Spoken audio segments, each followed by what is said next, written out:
Viplala lood 2, teine peatükk. Automaat. Oi lapsed, rääkis isa hommiku eine ajal. See on lihtsalt tore.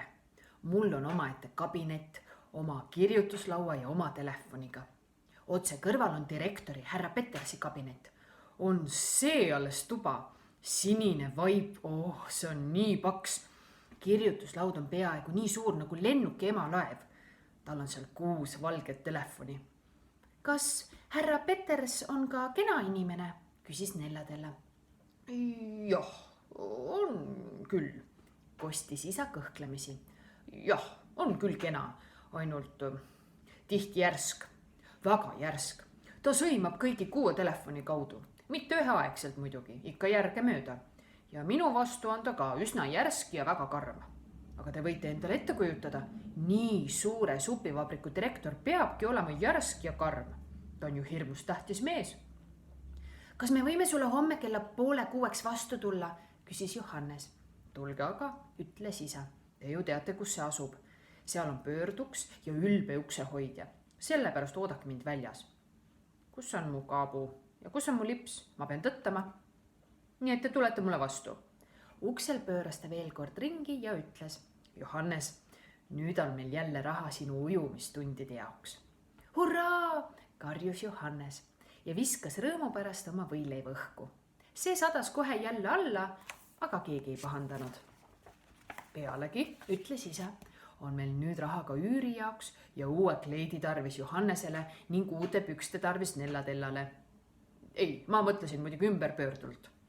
Nende sõnadega astus isa uksest välja, et sõita oma uue väikeautoga kontorisse. Pärastlõunal kell 5:30 seisid Johannes ja Nellatella vabriku hoone ees. Kas see ongi supivabrik? Hüüdis Johannes jahmunult. See paistab küll rohkem lossi moodi. Ja venitas Nellatella vapustatult. Loss, mis loss? Vaata, ümberringi on park. Lähme purskkaevust mööda, siis jõuame sissekäigu juurde. Mõtle aga, see on meie maa kõige suurem vabrik. Ainuüksi kontoris töötab siin oma 1000 inimest. Oh, see poiss, lausus Johannes. Ja kõik supi jaoks. Jah, vastas Nellatella. Kõik supi jaoks. Aga teeme kähku, inimesed tulevad juba välja, tööpäev on lõppenud. Nad ootasid suure marmorist paraattrepi juures. Siia paistis nii pöörduks kui ka uksehoidja. Hoonest tuli välja suur hulk inimesi, kelle seast nad isand Plommi otsisid. Nellatella oli väga rõõmus. Tõsi küll, isa oli alles mõni päev supivabriku teenistuses olnud, aga kõik läks oivaliselt. Töö meeldis isale ja ta sai sellega väga hästi hakkama. Laste arvates teenis ta kole palju. Nüüd oli möödunud juba 10 päeva sellest ajast, kui isa kirja kirjutas ja tööle võeti. Niisiis oli kulunud 10 päeva ka sellest, kui Nellatella kivistämblik kaotsi läks. Ja koorejuust sai lauale pandud lootuses Viplalale. Ent Viplala polnud ilmunud.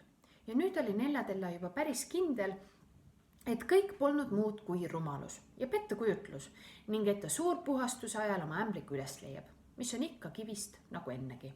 Sealt tuleb isa, hüüdis Johannes. Tere lapsed, ütles isa. Nad otsisid parkimisplatsil üles isa peaaegu valge auto ja sõitsid koju. Kas teate mis? Ütles isa, kui nad juba üsna maja juurde jõudsid. Me lähme ja ostame õige küpsiseid. Terve suure karbi. Nüüd on meil ju küllalt raha. Aga poed on juba suletud, tähendas Nellatella. Kell on 6 läbi. Tõsi jah, küll on kahju. Aga kohe meie kõrval seisab tänava peal automaat, hüüdis Johannes. Tead küll, nurga peal kondiitri juures. Seal on kõiksugu asju sees, ka kooke. Siis võtame sealt, lausus isa rõõmsalt. Oi, vaadake ometi, hüüdis Johannes, kui nad pimedal vaiksel tänaval valgustatud automaadi ees seisid. Vaadake ometi, moorapead. Kas me saame igaüks ühe moorapea? Hästi, olgu nii. Kas ma tohin raha sisse lasta? Johannesel tuli end kikivarvu lupitada, et raha pilusse küünitada. Talle meeldis väga raha kukkumist kuulata ja siis sahtel lahti tõmmata. Nüüd oli neil käes 3 karpi 3 moorapeaga. nüüd veel küpsiseid teile, ütles isa. 2 korda küpsiseid. Mina võtan parema meelega krevetisalati. Võta Johannes ja pista need 25-lised pilusse. Koogid paistsid olevat väga suurepärased. Nellatella pani kõik hoolikalt oma suurde kandekotti ja Johannes pistis uued rahad pilusse. Seekord krevetisalati eest. Ta haaras käepidemest, tegi sahtli lahti ja tahtis salati välja võtta, kuid tõmbas korraga käe tagasi ja põrkas ehmunult hüüatusega eemale. Mis sul on? Hüüdis Nellatella. Mis sa teed? Kas sa jäid näppupidi kuhugi vahele? See liigutab, kogeles Johannes. See seal elab. Rumalus, sõnas isa. Mis sa sellega öelda tahad? Kes elab? Kas vahest krevetid? Ta kummardus salati juurde, kuid põrkas samuti tagasi. Pagana pihta, ütles ta. Nellatella oli ainus, kes külmaks jäi. Ettevaatlikult võttis ta karbikese kreveti suutäiega automaadist välja. Oli küll üsna pime, aga ta nägi sellele vaatamata selgesti, kes istub poolest saadik salati taga ja poolest saadik salati all. Ta ohkas ja naeris südame kloppides ning lausus. Viplala, lõpuks ometi. Mis? Hüüdis isa ja astus ligi. Ka Johannes kummardus karbi kohale. Nad põrnitsesid jahmatusest tummadena. Karbis istus tilluke mehike. Pea laest jalatallani koos majoneesi ja kurgi ning tomatitükkidega. Kohmakalt püüdis ta oma nägu pühkida ja piidles pisut kartlikult isa poole, kuid naeratas lapsi nähes rõõmsalt. Tere, lausus ta. Viplala, sõnas Nellatella õrnalt. Kui tore, et sa tagasi tulid. Päevast, hüüdis Johannes. Maru, et sa siin oled. Lähme koju, pojaga mulle taskusse. Oodake ikka, torises isa. On see nii vajalik? Kas te arvate, et me peame selle tülika tinistaja selle koju kaasa võtma? Lapsed vaatasid isale taunivalt otsa. Aga endastki mõista, ütles Nellatella. Loomulikult tuleb ta kaasa. Ta kuulub meie juurde, ütles Johannes. Oi, Viplala, milline kokkusattumus, et just meie su leidsime. Täpselt niisama hästi oleks võinud olla mõni võõras. Mida sa siis oleksid teinud? Hammustanud, vastas Viplala ning paljastas oma teravad hambad. Kuidas automaati said? Küsis isa. Ja kust sa õieti tuled? Mida sa siin teed?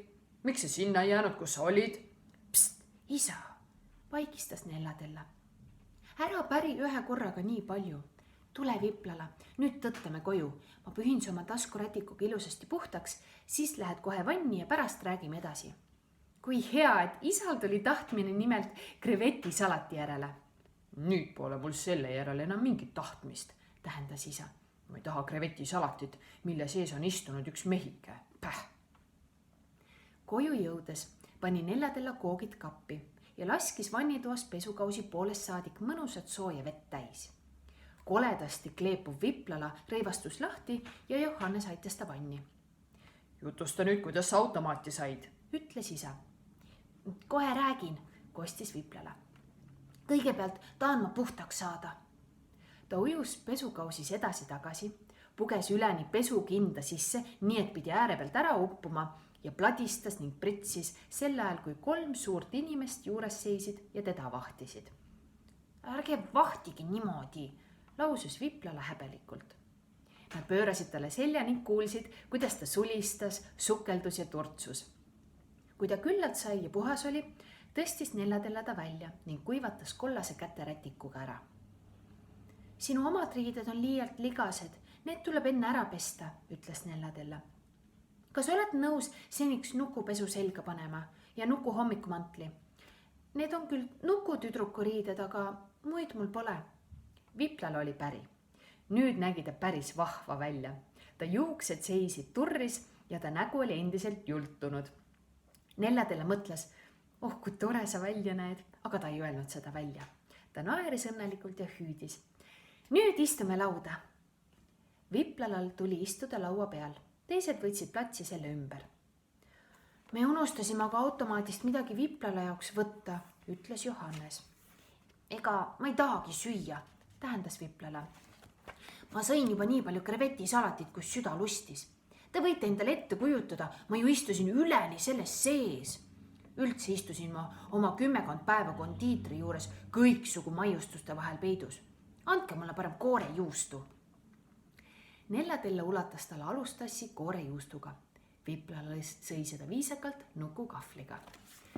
Ja lausus Nellatella. Ja Viplala, sa ju käisid juba varem meil, mis? Ma märkasin seda ämblikust. Ei, vastas Viplala. Teie majas ma ei käinud, olin õues. Pugesin välja ühest tänavarestist ja ronisin mööda maja seina üles. Nellatella aknast kiikasin ma sisse. Nägin, et ta mängib ämblikuga ja tahtsin talle üllatust valmistada.